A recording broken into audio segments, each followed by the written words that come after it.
that's Sam Law. Hear myself when I hear y'all talk. See my kicks when I see y'all walk. Flex on me, y'all ain't strong. Say my name, that's Sam Law. Still on top, yeah, it's been that long. They won't know till I say I'm gone. They won't know, say my name.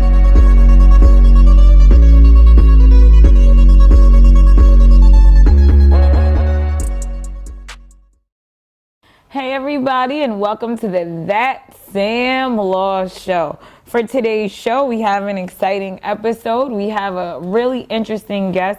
His name is Robert Anthony, and he is the founder of Limpossible. He is a triathlon athlete, a native Long Islander, and he's doing some wild things with one limb, and he's motivating us all through his speaking on how we can do what's impossible for us. So, Robert, tell us about, it's going great. We're outside. It's already fall. I got my Crenshaw hoodie on. Shout out to my family out in LA. I'm trying to keep the shorts on as long as possible. I hear that. Me too. I'm all about it. So, tell us, what is Limpossible? Yeah, so Limpossible is my organization that I started for motivational speaking and all-inclusive to help those with disabilities. And that's how I began the journey. But now I'm helping kids who are going through tough times, dealing with mental health, autism, and all type of differences. And so it started off as me trying to give back to my community of helping fellow amputees and people going through limb difference. And it's now elevated to me helping kids and adults all around the world go through mental health and other situations and try to let them know that anything's possible. Wow. So I have a dear friend who actually is an amputee. His name is Brandon. He's a friend of the show. And you know, when I heard about you, of course I was intrigued. Brandon got hurt when we were really young, and I watched him just defy odds. So I'm like, wait, there's more people out here defying those odds, and you know, Brandon shows his special sauce through his comedy, and he shows it through his athleticism. But you're like a motivational speaker. You're the who's a dope motivational speaker? Eric Thomas, E.T. There you go. Right? Tony Robbins. Tony Robbins. That's what I was gonna say. You're like the Tony Robbins of the amputee community. So thank you. You know, with that in mind, tell us what motivates you. Absolutely. So for one, I love the word that you use, special sauce, because that's what it's about. And, you know, when you're missing a limb, it's hard. You have to overcome yourself mentally, physically, emotionally. So it takes a lot out of someone. And when you have so many people doing great things, it just inspires other people. And most of all, the young kids who have to go through it. And like you said, being young, losing a limb is not easy, you know, but when you have support, that's what it's all about. And that's kind of why I created Limpossible, so that people had a place to go to and had an outlet. And what motivates me is just the hard work and the fact that we get a chance to change lives, you know, by being yourself. And it's hard growing up. Like you said, here in Long Island, we grew up through that G-Unit, hip-hop era, a lot of, you know, trying to facade it, you know, and now as adults, you realize just kind of being yourself is cool, you know, and I spent a lot of time not wanting to be myself, so embrace it. I think in that regard, especially being a young person going through something tough, like being an amputee, I don't even know, like honestly, I don't even know how you even address that. Like how do you begin to start with something happens to you, a traumatic experience, you're young, and you're like, yo, I still have, God willing, this much life ahead of me, and now I'm missing something that I started with, especially a piece of your body. You know, what pushed you past that to get to the point where you're a triathlon athlete? Like, that's insane. Yeah, it's a mental aspect. I think we all just kind of had the pandemic reset me. And I became a new person during this pandemic. Something I've been promoting is called the COVID cocoon. We were all like confined to our corridors, right? This dark space, maybe. You know, we were only able to go where we could go. And it's kind of like a caterpillar. Caterpillar starts off as a ground creature, slow, might not be the best looking creature. And then it gets into this cocoon, and who knows what it's going through, what growing pains it's growing through to get wings. And after it comes out of that cocoon, it can fly. It's bright, it's beautiful. So that's kind of my perspective. Wait, let's back it up. Because if you've been watching the Sam Law Show, you know one of Sam Law's favorite creatures in this world Stop is it. a butterfly. No, it's not. So stop. What is it not? I got butterflies on my watch. This is why I keep Listen, butterflies don't on there. That's my- wait. What's your sign, King? I'm an Aries. Oh, he's an Aries. I thought he was gonna say he was a Gemini. Nah, the I'm butterfly is a symbol of being a Gemini. I got excited, but he said he's an Aries. So one of the secret things, Fire sign. Aries and Gemini are like best friends. So the air of a Gemini ignites the fire of an Aries, and together they make some of the coolest friendships, some of the coolest partnerships. Well, that's what we're doing right now. Yeah, you over here talking about right now. when you being in a cocoon and coming out this big monarch butterfly. Like that touched me personally. Well, that's really what happened. You know, I was depressed. So I'm a USA athlete for the Amputee soccer team. Like I've done, you know, Spartan races and I did American Ninja Warrior, which is one of my notable shows. But once COVID hit, wait. That's one of my favorite shows. All right, shout out to the producers, 726, Olivier Laurent. See, I don't always know who's going to end up on the show until maybe like 5 minutes before. I knew Robert Anthony was coming, but Olivier, knowing that your girl is a fan of American Ninja Warrior, did not tell me that you were on American Ninja. Yes, ma'am. That's a whole nother bag to unpack. That whole entire show and the process of it. But I did season 9. Yes. As an amputee? As an amputee, yes. Actually, I was injured, so I was like about 30% on the show. I wasn't gonna go on the show. I dislocated my shoulder 2 weeks before I went on the show. And still went and ended up doing it anyway. You did it anyway? Did it anyway. So actually, it's funny you said as an amputee. Like I said, it's a lot to unpack with leading up to the show. So it's kind of part of my story on how I even just ended up decided doing it. But my uncle said, he lived in Denver, and I said, Theo, listen, I'm coming out there. I injured my arm. I could barely move my arm. And I don't know if I can do it. And he's like, dude, you're missing your leg and you're worried about your arm. You're going to be good. So, you know, that was one of the deciding factors. But yeah, I did the show. It was amazing to kind of be a part of it. But I wasn't healthy, and I plan on going back on it. But I was an athlete. I've been an athlete. Again? Yeah, absolutely. I love the challenge, and it's a lot of fun. And anything is possible. I truly believe that if you work hard at it, if you train every day, you get up, you put in the time, you put in the effort, you can do anything. You can do anything. You can be anything. And that's why I've been able to accomplish some of the tasks that I've had. But then I got depressed during COVID, and I gained 15 pounds, and that's why I started doing triathlon. Woo! Yeah. Well, I'm going to talk to you about one thing you said. You said you got depressed during COVID. So yep. I just spoke to my audience about this. I was injured twice, and I'm different. Mentally, I'm different. I have TBI. I have, I'm getting ready to go through shoulder surgery pretty soon. And hearing what you're saying, and while I was in COVID, just the year before when I got injured, I gained over 50 pounds after being injured, and I got really depressed. I think the first thing wasn't 50, it was probably like 20. And then I was just so depressed that my life just took like a nosedive, you know. And I said to myself, what am I gonna do? I actually had bariatric surgery just before COVID, and then I gave a TED Talk 5 days later. Wow. So, wow, that's not American Ninja Warrior style. I kind of understand like what it's like to not be up to par and they have to go do something tough, like whether it's mental or physical, tough. And I'm 80 pounds down. Wow, congratulations, congratulations. Thank you. Congratulations, and out there. When you think about it, like people be like, oh, well, you had the surgery. It's just, you know, doctors did that. No, a lot goes into it. Yeah. You can't eat the same anymore. And to maintain it, you have to learn how to adjust. But to maintain it, you got to get physical. Whether it's walking or swimming or doing something, I can't do what he does, not yet, but God willing. Being an American Ninja Warrior, triathlon, Spartan race, all these things that some of our strongest people that we love can't even do. You know, and especially coming out of COVID, I didn't think that I was even going to be able to endure that journey through COVID because we were alone, we were depressed. It was tough. Yeah. It was a cocoon. It was awful. It was a cocoon. That's why I use that analogy.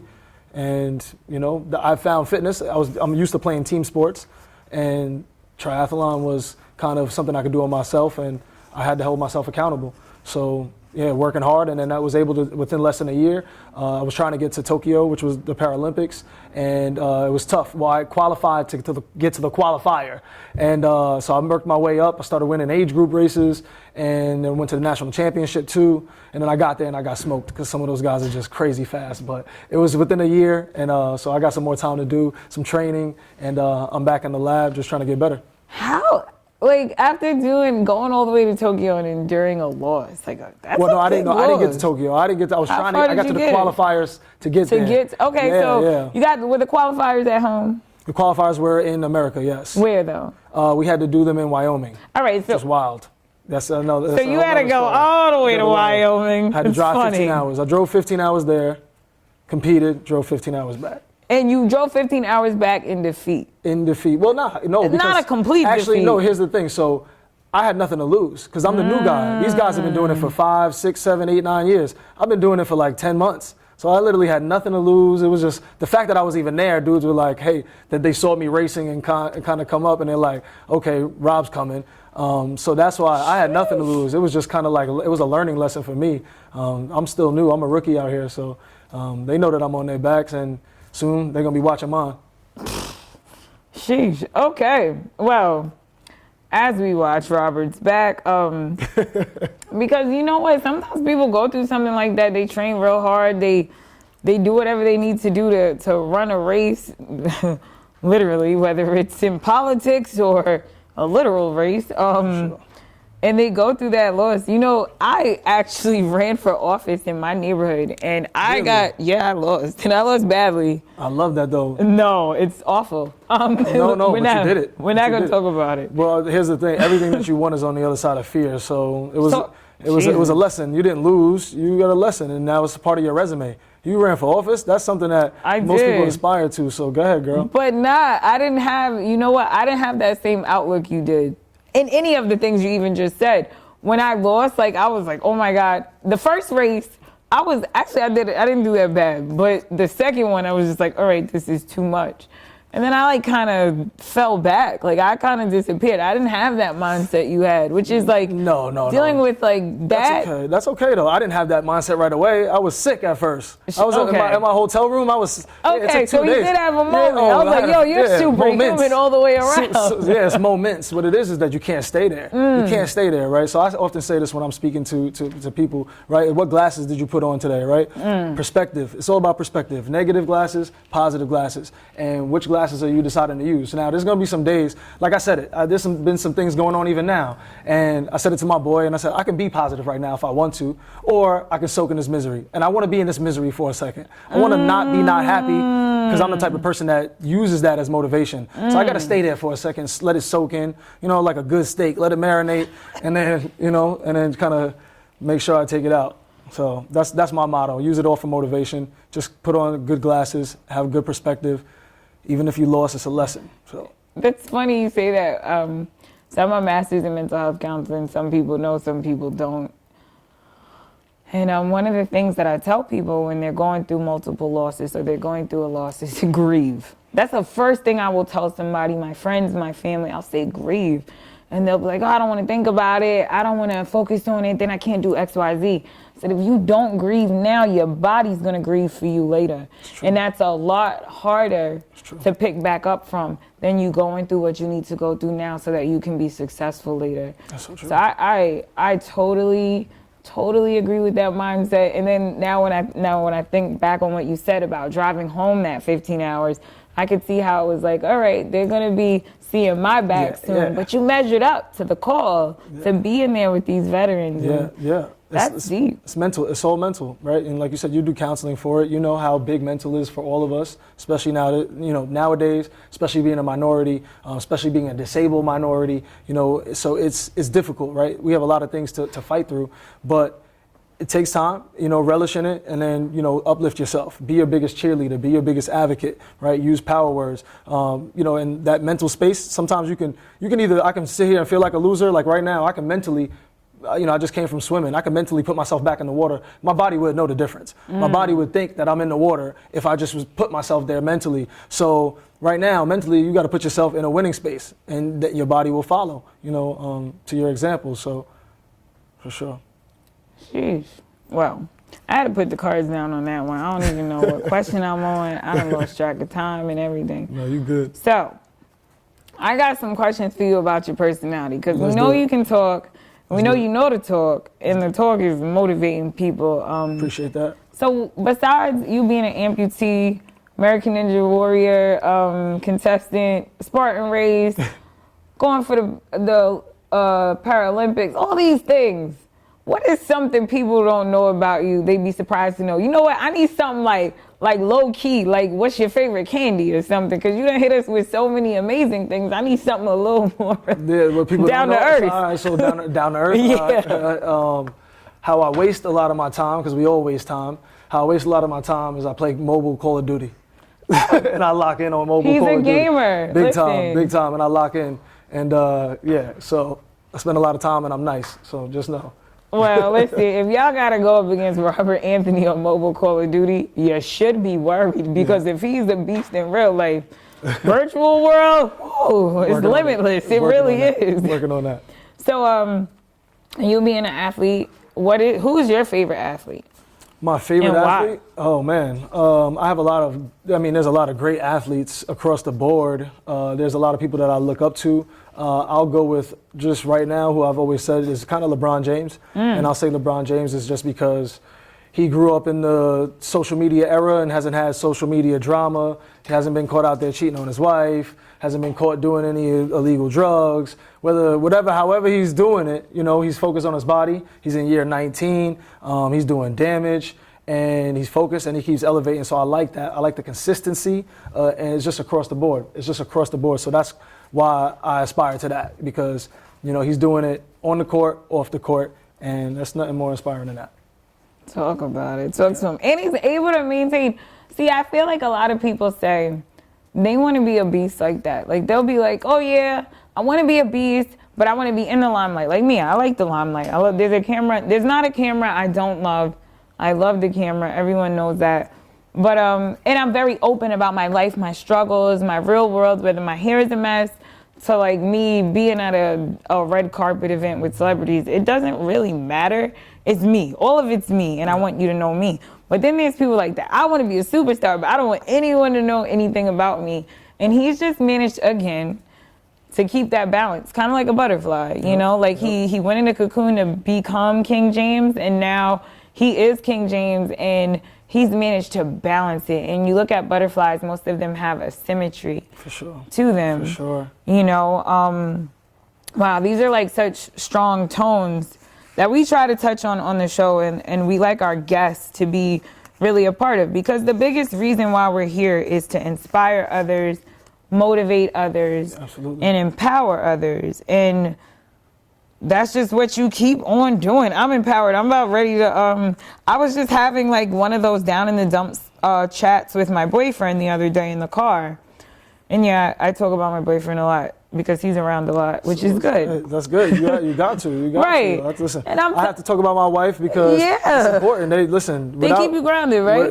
Without support, you can't do. It's hard to do things. But I did want to say two things. So one, you were talking about the balance. Obviously, it's tough. One of my coaches, my main coach, Aquaterra, harmony through balance, right? So finding harmony through balance, which is important, and I think that you find a way to do that, especially nowadays. You got to have a routine, whatever it is that you do, but find harmony through balance. And like you said, everybody wants to be a beast. This is an E.T. quote, but until it's time to do what beasts do, or in IE, everybody has a plan until they get punched in the face. Facts. Facts. And it's all about how you get up. It's all about how you get up. It's all about how you lose that election and how you get back up. So if you can make it a part of your routine to get back up every time, then you just can't lose. Facts. I didn't see it that way. I can't lie to you. This is what a good 20 minutes with a real person does for you. It motivates you because, the other day we was in that car and I was like, I don't know what I'm gonna do. I don't know how I'm gonna do it. I see the finish line. I know I'm not far from it, but I see it and I want to get there. I just don't know which pit stop I'm at or whatever it is, and why I'm stuck here. Yeah. And hearing what you're saying is making me say, I think I could get a little closer to that finish line, especially considering all that you've been through. I'm gonna change it. Not think. You know. So how we talk to ourselves is important. So every little word that think has got to be a I know. And I do the same thing. Girl, I'm tripping every day, every single day about how we gonna do it, this and that, what's going on. But the truth is you get it done. You say, I don't know how. So you're here and everything that you want is here. So it's just all about the space in between and filling in that space. So I don't know how I'm gonna get there, but I'm gonna get there. Oh, this is too crazy, but I'm gonna get through it. Whatever you say to yourself, just be consistent, be your biggest cheerleader, promote positivity.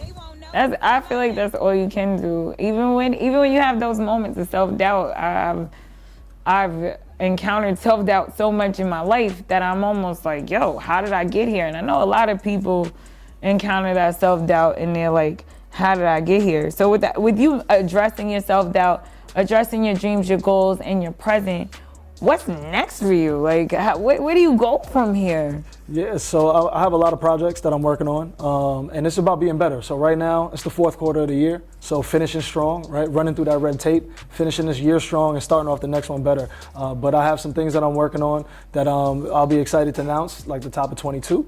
But right now, it's just all about triathlon, getting better, working on my job, taking care of my family, taking care of my kids, and making sure I keep developing the brand and inspiring other people because we need it. So right now it's just about groundwork. I'm not getting caught up in accolades or anything that I've done. I can kind of sit here and just go through the list, to be completely honest, but it's not about that. It's about the work, what we did now, and how we gonna get up out of this time because we all need it. So that's what's next, getting us better. Well, thank you. If you didn't get a sermon today, and I don't mean just something you get in an institution, I mean something that really lifted your spirit and say, yo, I can do it. Let's do it. It's possible. I'm possible. Limpossible. I don't know what to tell you because I'm inspired. And if I want to keep getting that inspiration, where do I get it from? Where can I find you? How can I reach you? So first, of course, in the most popular social media platform, holla at me on Instagram at robertanthony.speaker or at Limpossible. And you can just Google me, Robert Anthony.speaker, Limpossible. It's that easy. Yes. Well, I'm so grateful to have you here. Shout out again to 726 for this surprise. They knew, and they accomplished, they delivered. 726 for We're getting ready to go into this next year. Go into it with enthusiasm. We might have to go in a cocoon if you're in the north. We going into a cocoon for a couple of months, but when we come out into 2022, how are we coming out? Fly. We coming out fly. Dripped out. That's on the side note, but fly, beautiful, bright. Let's do it, everybody. Make sure that you're your best self. Be better every day. 2022. That's it. It's yours. Talk to them. All right, y'all. Thank you for tuning in to the That Sam Law Show. Hear myself when I hear y'all talk. See my kicks when I see y'all walk. Flex on me, y'all ain't strong. Say my name. That's Sam Law. Still on top, yeah, it's been that long. They want